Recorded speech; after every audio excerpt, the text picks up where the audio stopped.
खबरें दिखाएंगे आपको देश दुनिया की, राजनीति की, खेल की, क्राइम और अपराध की सभी छोटी बड़ी खबरें। नमस्कार, मैं मोहित यादव और आप देख रहे हैं विंध्यवाइट टाइगर न्यूज। साथियों, जैसा कि आज मैं रीवा जिले के तमरा पंचायत में पहुंचा हूं और यहां एक प्राथमिक विद्यालय है जिसकी स्थिति बहुत ही दयनीय है। तो साथियों, आज मैं यहां पहुंचा हूं और जैसे कि आज हम विद्यालय प्रांगण का भ्रमण भी कर चुके हैं और देख भी चुके हैं कि विद्यालय की स्थिति कितनी दयनीय है। आपको दिखाएंगे कि कितनी दयनीय है विद्यालय की स्थिति। दिखाने से पहले साथियों, मैं यहाँ के प्राथमिक शाला के टीचरों से बात करेंगे कि आखिर इसकी स्थिति क्या है और कब से ये स्थिति है। तो आइए हम बात करते हैं। क्या नाम है सर आपका? अनुज द्विवेदी। अरुण द्विवेदी। अच्छा द्विवेदी जी, ये बताइए कि ये विद्यालय का निर्माण कब हुआ? लगभग 20 साल हो गए। लगभग 20 साल। अच्छा, तो इसमें ये प्राथमिक शाला है ना? अच्छा, कितने बच्चे हैं यहाँ? तो लगभग 20 बच्चे हैं। अच्छा, आप यहाँ कब से पदस्थ हैं? अंठाल नहीं, 1998। तो ये इस विद्यालय की इस तरह से दयनीय स्थिति जो है, तो ये लगभग कितने सालों से ये बनी हुई है? ये लगभग 2020 में 20 वर्ष पहले पुरानी है 2000 और ये 4-6 साल से तो बिल्कुल बहुत ही दयनीय है। अच्छा, 4-6 साल से। 4-6 साल से तो हम लोग बच्चों को बैठाने में दिक्कत होती है। और एक किचन है जहाँ पर हम अपने बच्चों को बिठाते हैं अभी फिलहाल में। अच्छा, मतलब 4 से 5 साल पहले ये विद्यालय की स्थिति दयनीय हो चुकी है। मतलब इसकी दीवारें देखेंगे तो हर जगह दरारें हैं और ये गिरने की स्थिति में है।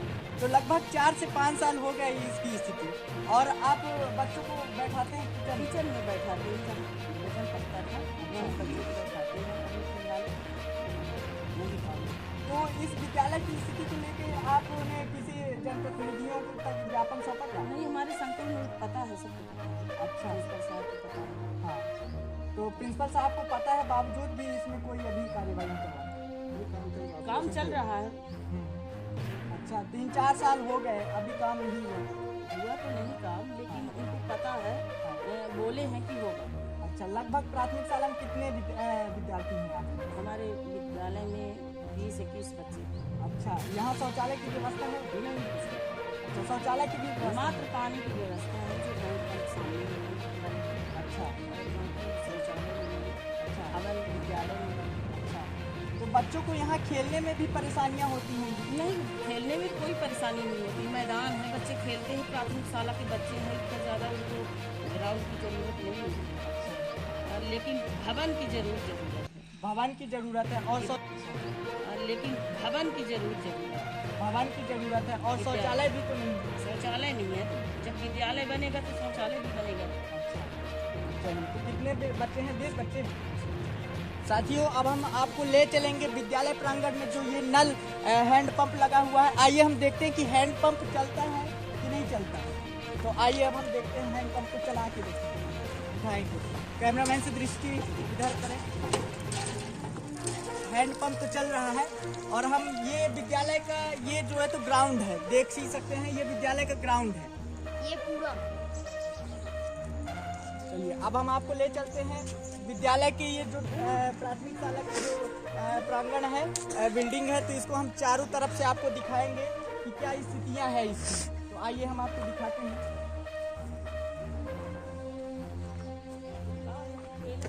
ये है विद्यालय की दीवारें। लगभग मुझे जो जानकारी मिल पा रही है उस जानकारी के मुताबिक ये 4 से 5 साल से ये स्थितियां बनी हुई हैं विद्यालय की। और आइए अब हम आगे भी चलते हैं, दिखाते हैं आपको चारों तरफ, बिल्डिंग की चारों तरफ का नज़ारा हम दिखाएंगे आपको। ये देखिए, ये है दरारें दीवार की, ये एनी टाइम भी गिर सकती है। तो आइए अब हम आगे करेंगे। ये बिल्डिंग का, विद्यालय की बिल्डिंग के पीछे का हिस्सा है जो कि आप देख ही सकते हैं।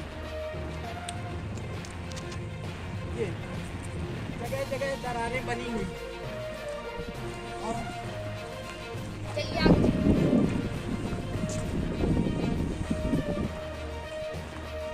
ये पूरी तरह से ये बिल्डिंग है जो है तो दयनीय रूप में है। और ये पूरा विद्यालय प्रांगण है और इधर ये किचन भी बना है, जिस साइड किचन में ही इस टाइम पे बच्चों को बिठाया जा रहा है। और आइए हम दिखाते हैं कि बच्चों को कहाँ बिठाया जा रहा है। ये है विद्यालय प्रांगण और यहाँ बच्चे बैठते हैं इस टाइम पे। और किचन है, ये पहले का किचन बनाया गया था, लेकिन बिल्डिंग सही न होने के कारण जो है तो बच्चों को यहाँ बिठाया जा रहा है। और पूरी तरह से व्यवस्थाएं नहीं मिल पा रही हैं, असुरक्षित महसूस कर रहे हैं बच्चे। खड़े हो जाओ बेटा। क्या नाम है आपका? स्वाति राजा। कौन सी क्लास में है? 5वीं क्लास में। अच्छा, तो यहाँ कितने बजे से स्कूल लगती है आपकी? 10:30 बजे। छुट्टी कितने बजे होती है? 3:30। अच्छा, तो यहाँ खाना मिलता है आपको? अच्छा, खाना कहाँ बनता है? अच्छा, उस वाले जिस विद्यालय में आप बैठते थे पहले, वहाँ खाना बनता है। अच्छा, क्या नाम है आपका? कुलदीप सोंदिया। कौन सी क्लास में? 5वीं क्लास में। अच्छा, आप ये बताओ कि आपको खाना कितने बजे मिलता है? 2 बजे। और छुट्टी कितने बजे होती है? 3:30। अच्छा, और आपका हाफ लंच कितने बजे होता है? 2। अच्छा, 2 बजे। चलिए, तो साथियों, जैसा कि अभी हम विद्यार्थियों से बात किए कि ये किचन था और यहाँ अब इनकी क्लास लगती है, और जो बिल्डिंग जर्जर हो चुकी है वहाँ अब खाना बनता है। तो मुझे तो लगता है कि जहाँ खाना बनता है तो खाना बनाने वाले कर्मचारियों को भी रिस्क होता होगा। मान लीजिए बिल्डिंग जर्जर है और अचानक से गिर गई, तो वो घटना का शिकार हो सकते हैं। या फिर बच्चे ही खेलने गए उधर, बच्चे हैं खेलने गए उधर, तो बिल्डिंग एनी टाइम गिर सकती है। तो ऐसे में खतरा जो है तो बना रहता है। आइए अब हम चलते हैं, यहाँ के मुखिया से भी बात करेंगे। ग्राम पंचायत तमरा के जो मुखिया हैं, अब हम उनसे भी बात करने की कोशिश करेंगे कि उनका क्या कहना है। पहुंच चुके हैं ग्राम पंचायत तमरा के जो सरपंच हैं पंकज सिंह, उनसे हम बात करेंगे कि उनका क्या कहना है इस बिल्डिंग को लेकर। धन्यवाद सर। पहले तो हम अपना परिचय दे देते हैं। मैं यहाँ का नवनिर्वाचित सरपंच पंकज सिंह, ग्राम तमरा। और अभी हम खड़े हैं अपना अस्पताल टोला कहते हैं हम इसे। हमारे गांव में मुख्यतः 2 प्राथमिक पाठशालाएं, एक पुराना टोला तमरा के नाम से है और एक अस्पताल टोला तमरा के नाम से। तो अभी हम जहाँ खड़े हैं ये अस्पताल टोला कहलाता है। ये भवन आप देख सकते हैं कि जैसे पूरी तरह से जर्जर हो चुका है। ये लगभग मेरी जानकारी के अनुसार 20 साल पहले इसका निर्माण कराया गया था। और यहाँ पे हमारे 2 शिक्षक नियुक्त हैं जिनसे आप पहले वार्तालाप कर चुके हैं। और 2 शिक्षक हमारे पुराना टोला वाली स्कूल में भी हैं। उस स्कूल की स्थिति बहुत अच्छी है, बहुत तो नहीं कह सकते, पर फिलहाल बैठने लायक है। इस स्कूल को आपने देखा है कि यहाँ पे बैठ भी नहीं सकते, बच्चे अभी बाहर घूम रहे थे जब आप आए हैं। फिलहाल उन्हें रसोई घर में बैठना पड़ रहा है। तो मेरा मकसद ये है कि इस चीज़ को हाईलाइट करना, सबसे पहले प्रशासन से इसकी मांग करना, जिससे बच्चों के भविष्य के साथ खिलवाड़ ना हो सके। अब आप यहाँ पे देख पा रहे हैं ना, तो यहाँ पे शौचालय की सुविधा है, जो कि आज की डेट में प्राथमिक ज़रूरत है। शौचालय हमारा स्वच्छ भारत मिशन के अंतर्गत इस समय घर घर में शौचालय बनाए जा रहे हैं। और हमारा ये स्कूल शौचालय से भी अछूता है। हमारे यहाँ पे महिला कर्मचारी भी हैं, छोटी छोटी बच्चियाँ भी हमारे गांव की आती हैं, जिससे उन्हें बड़ी समस्याएं होती हैं। पंकज जी, आप ये बताइए कि आपके विद्यालय की इस तरह से दयनीय स्थिति लगभग कितने साल से है? देखिए, मैं इस गांव का मूलतः निवासी हूँ। तो सरपंच बनने से पहले जैसे कि मैं आता जाता रहता था, तो लगभग 4 से 5 साल पहले से ये किचन में शिफ्ट किया गया है। मतलब लगभग 4-5 साल पहले ये स्कूल ऑपरेटिव था। अच्छा। और अभी इसको पूरी तरह से बंद कर दिया गया।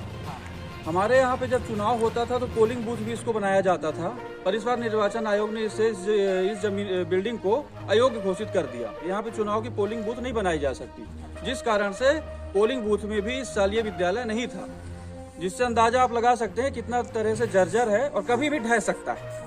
लगभग 4 से 5 साल पहले ये स्थिति दयनीय हो चुकी है इस बिल्डिंग की। और इसके पहले भी जो है तो जैसे कि अभी हम कुछ समय पहले टीचर से बात किए, तो उनका भी कहना था कि 4 से 5 साल पहले स्थिति इसकी दयनीय हो चुकी थी। तो क्या इन्फॉर्मेशन किसी को दिया गया था? ये इन्फॉर्मेशन शिक्षकों के माध्यम से मेरे पास तो पहुंचती रही है। अब देखिए, मैंने नया कार्यभार संभाला है, तो दूसरी बात यह है कि लिखित किसी भी तरह का मेरे पास न शिक्षा विभाग के द्वारा है, न मेरे पास ग्राम पंचायत से किसी भी तरह की जानकारी दी गई है। मौखिक जानकारी शिक्षकों के द्वारा मुझे दी गई थी कि ये ये अपने डिपार्टमेंट में आगे कर चुके हैं, हस्तांतरित कर चुके हैं, पर रिटर्न में मेरे पास अभी कुछ नहीं है। इसको मैं स्टार्टिंग से हाईलाइट करने की कोशिश कर रहा हूँ, जिससे कि नया बिल्डिंग का निर्माण किया जा सके और यहाँ पे जो मूलभूत जरूरी सुविधाएं हैं उनसे बच्चों को पूरी तरह से लाभान्वित किया जा सके। तो इस विद्यालय के प्राचार्य इस विद्यालय का भ्रमण करने नहीं आते? प्राचार्य ने तो आज तक मुझसे कांटेक्ट करने की कोशिश नहीं की। अब कल देखते हैं, परसों 26 जनवरी है तो यहाँ पे कैसे उपस्थित होते हैं। निपनिया संकुल में आता है तो निपनिया के प्राचार्य से भी देखिए हम कांटेक्ट करने की कोशिश करेंगे कि उन्होंने क्या फर्दर एक्शन लिया है इस विद्यालय को लेके, कितना वो रिस्पॉन्सिबल हैं और कितना वो चाहते हैं कि ये बिल्डिंग बने। तो अब आगे की क्या आपकी अभी तो फिलहाल मैं ये चाहूँगा कि इस विद्यालय के और इनको बच्चों को हमारी पुराना टोला वाली शाला में मर्ज किया जाए, जिससे कि वहाँ पे शौचालय, वहाँ पे नल और वहाँ पे बिल्डिंग भी बड़ी है, तो जिससे बच्चों के जान के साथ तो एटलीस्ट खिलवाड़ ना हो। शिक्षा तो द्वितीय है, जब जान रहेगी तब शिक्षा है। तो ये बिल्डिंग अगर ढह गई तो उसके लिए जिम्मेदार कौन होगा? या तो प्रशासन, क्योंकि किसी की प्राइवेट बिल्डिंग तो है नहीं कि प्राइवेट कोई जिम्मेदार होगा। इसके लिए पूरी तरह से शिक्षा विभाग और मध्य प्रदेश शासन जिम्मेदार है। तो धन्यवाद पंकज जी।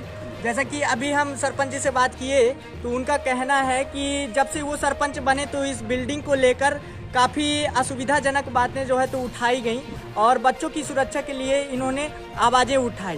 तो साथियों, जैसे कि मैं विद्यालय प्रांगण में दस्तक देने के बाद और तुरंत बाद जो है तो हमने प्राचार्य का नंबर भी लिया, प्राचार्य जी से बात करने की कोशिश की तो प्राचार्य जी का नंबर जो है तो नहीं लग रहा था, इनकमिंग कॉलें उनकी बंद थी। तो साथियों, मुझे तो लगता है कि प्राचार्य साहब की ये बहुत बड़ी नाकामियां हैं और प्राचार्य साहब को आंखें खोलनी पड़ेंगी, क्योंकि इसमें बच्चों के भविष्य का सवाल है। धन्यवाद, जुड़े रहिए ऐसे ही ताज़ा अपडेट पाने के लिए विंध्य वाइट टाइगर न्यूज़ में।